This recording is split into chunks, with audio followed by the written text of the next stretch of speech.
Thanks for joining us here on the Monster in the Morning on Comcast SportsNet. Dan Jiggetts here alongside my partner Mike North, and he carries his duties well as the publisher of the Bear Report magazine and isn't afraid to say what he feels.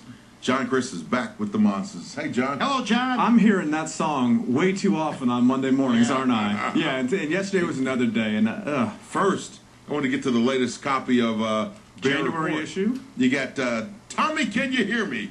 You got Tommy Harris on the cover. All the fans of The Who, I hope they appreciate that cover title. Now, what's the subject matter, though? As for all the people who are wondering whether or not Tommy Harris should return in 2010, just read that cover story and make up your own mind. But I think if you read it, you'll find out where I stand. Well, you can't bring him back, right? I hope I didn't Probably read it yet, not. but you can't bring him back. Probably not. No, because you can't. You look at the other guy, AA, having a better season. Oh, what a game he had yesterday. Second on the team in tackles, gets the pass interception / fumble recovery. I say more. Now maybe some of that's because Tommy's there. Now I don't know. No, this was his deal. I don't know anymore. But Anthony Adams he's one of the great all-effort guys on this team. There's only a couple of them, but he's absolutely one of them. Forced us play 94. Marcus Harrison was the guy that forced the play, and Hunter Hillemeyer's there as well on that second one to bump him from behind. Well, that's one of the unfortunate things about maybe getting rid of Tommy Harris is who's going to play that linchpin position, that three-technique tackle. And Marcus Harrison's a guy you were thinking maybe he could do it, but not based on yesterday, because I talked to him in the locker room after the game. I know he helped out on that play there, but the 62-yard touchdown run by Ryan Grant was all Marcus Harrison's fault. He's the first guy to take it. Once he gets past Harrison, there's supposed to be guys that are supposed to be tackling him. There are two guys. Yep, what was Josh Bullock's doing? Josh Bullock is the third safety in that strong package they put on it. He obviously, he was obviously not where he's supposed to be. Yeah, he was in the wrong place. But I'll say I'll give Marcus Harrison credit. For some people out there that want to know Josh Bullock, number 36.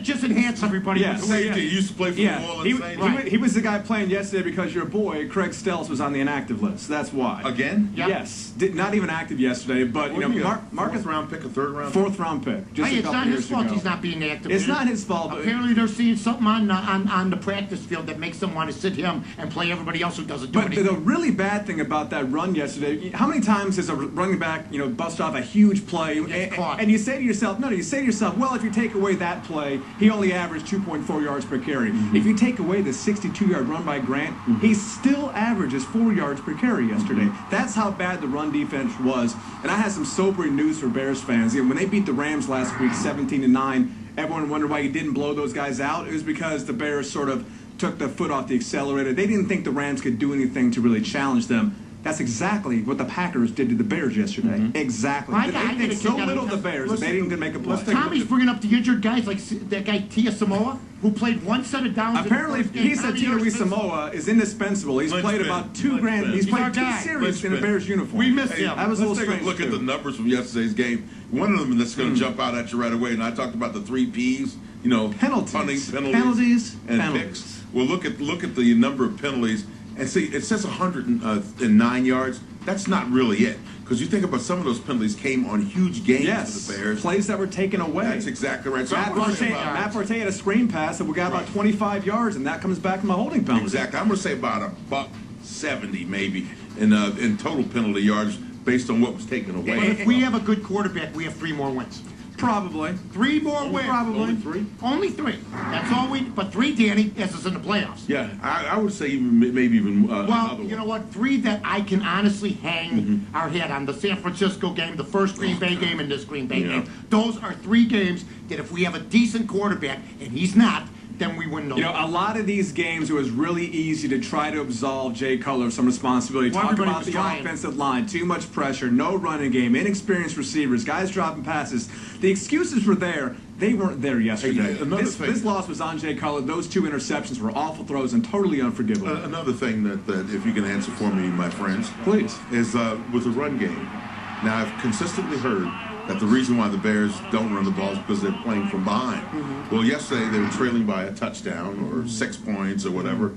6 times they ran the ball with Matt Forte in the first half, 6 times in the second half.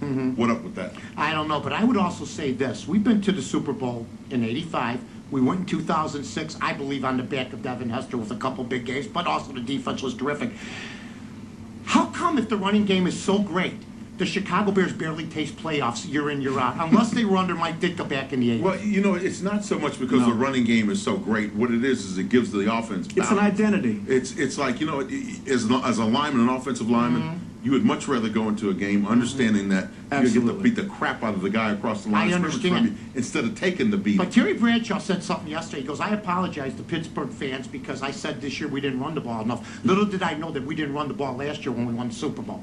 So I don't know what it is. Ben Roethlisberger, they went on his back. They had Mendenhall. They had Parker. Parker and Mendenhall, by the way, ran the ball successfully. You may not run it a ton, but when you run it, you run it successfully. But he did say the Pittsburgh Steelers last year were not a big time running. I bet you they averaged 25 to 30 carries a game. They had yards per carry, yards per game. They weren't really there. They did get more attempts. I know Lovey likes to hide behind what we had rushing attempts. We had 38 of them against the Rams, but if it's still 3.5 yards per carry, it's not very effective. Winning, not because of a running game. They're winning because of a passing game and pretty good defense that nobody's talking about. But what, you still have to run the ball regardless of how effective it is because this is a defense that needs to be off the field. They need to be rested because those 10 and 12 play drives, they're not the same defense anymore. And the Bears are having trouble with the time of possession standpoint, turnover standpoint, for the ratio has been awful. That's the reason why the defense isn't as good as it should have been. Yeah. Isn't it amazing they almost had the same amount of time of possession? If they have a quarterback that takes care of the football, well, that's the point. And that's the thing. And it seems like they just can't get that done.